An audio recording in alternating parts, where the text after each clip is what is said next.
Oh hi there, and welcome to my review for The Disaster Artist. The Disaster Artist is about the making of The Room, a film which is infamously so bad that it's widely considered one of the worst films in history. And I absolutely adore The Room. It's so entertainingly terrible that every single time I watch it I always get a good laugh. I even have traditions regarding how I watch it. I watch it pretty frequently. It's one of my most watched films of recent years. In fact, it is my most watched film of recent years.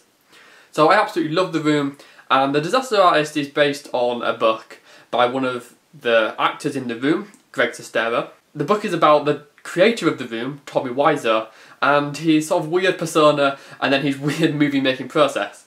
So The Disaster Artist film covers much of the same sort of territory. It's about the friendship between Greg Sestero and Tommy Wiseau and how they become friends, and then once they become friends, how they then end up making the worst film ever made. What makes The Disaster Artist a fascinating film is that it really attempts to sort of diverge and subvert the source material. It isn't trying to be what the book is, it's trying to be its own thing.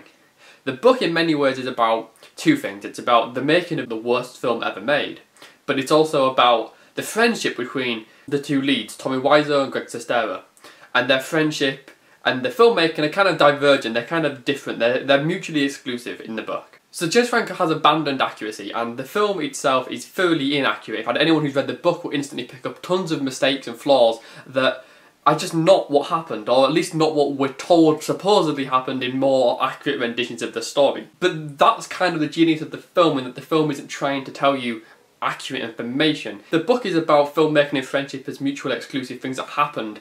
The film is about both happening at the same time and how they intertwine. In the film, the filmmaking is intimately connected to the friendship. In fact, without one there isn't the other, really. Which is kind of different to the book, where the friendship would still exist, perhaps, without the film. The other interesting part is, of course, that the film is well aware of the legacy of The Room. It's well aware of how infamous the film has become. So whereas the book was told with a perspective of no one knows how this film will be received, the film is made with the knowledge that people enjoyed the film for how terrible it is. So as a result, it's very respectful to the way the film was made, in the sense of they try and really recreate scenes. There's also a lot of very meta aspects, there's interviews with real life people. Those aspects jar with me personally. I wasn't a fan of the most overtly meta aspects, but the much more subtle aspects, the way the Disaster Artist film tries to recreate the themes of The Room itself by putting them into a movie about the making of The Room, is interesting. The way that the film is about Hollywood legacy, the fact that the film is so obviously fictional and Hollywoodized, is kind of what The Room is. The Room is Tommy Wiseau's attempt to create a Hollywoodized version of his own life. So The Disaster Artist of the film is that. The Disaster Artist is a Hollywoodized version of Tommy Wiseau's life. And so, whilst it is unfaithful to the source material, it's ultimately as good as, in many ways, or at least not bad, because what it's trying to do is something different, and what it's trying to do is provide an outlook that you wouldn't get from just reading the book. It also really skims on the friendship section of the book. The friendship section of the book takes half of the novel, but the film gets through all of the early stuff very quickly and gets to the filming of The Room. Within the first half, the filming of The Room becomes quite quick into the narrative, and then that becomes the key part of the film.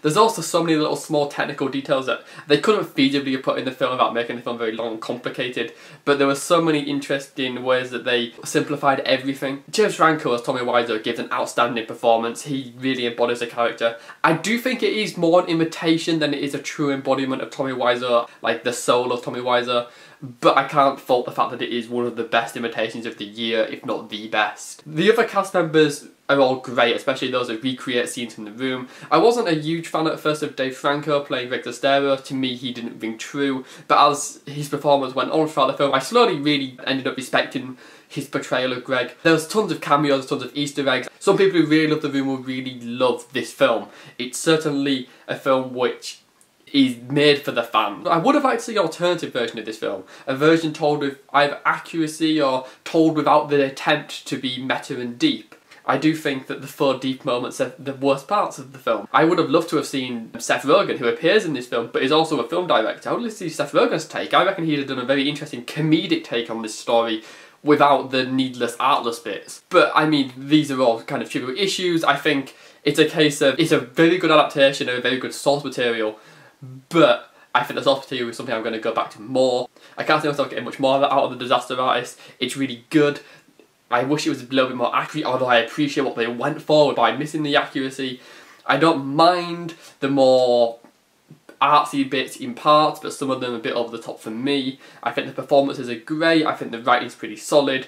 I think it certainly ends up being a very well-made film in almost every respect. Overall, I definitely recommend this film. I think overall it's just generally a good film, although it is all bordering on being great. If you like this review, please give it a like, and if you want to see more of my reviews, please subscribe. Thank you for watching, and if you want to keep up to date with what I'm watching, you can follow me on Twitter or Letterboxd, links in the description.